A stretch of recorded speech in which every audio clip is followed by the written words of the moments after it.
আমি যেহেতু পশুপ্রেমী, আমি চাই আমার পরিবেশ, আশেপাশে সবাই যেন পশুপ্রেমী হয়ে উঠুক।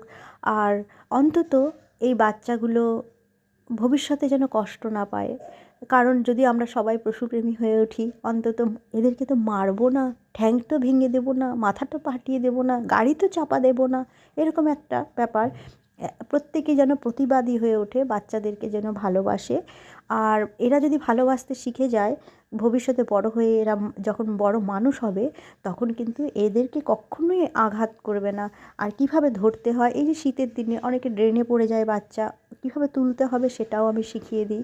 কারণ আমি ছোটো থেকে এসব করে আসছি। আর আমি বাচ্চাদের সঙ্গে শিখিয়ে দিই, হ্যাঁ অবশ্যই যদি কামড়ে দেয় ভ্যাকসিন নেওয়ার ব্যবস্থা করি আমি। কীভাবে নিতে হবে, কোথায় যেতে হবে, অবশ্যই আমি গার্জেনের পারমিশন নিয়ে করি কিন্তু। আর এটা ভেবো না যে আমি গার্জেনকে না জানিয়ে এসব করছি। আর এটা আমার ছাদে চাঁদের হাট বসেছে, অবশ্যই এদের নিয়ে পিকনিক করব। দেখতে থেকো আমার ভিডিও।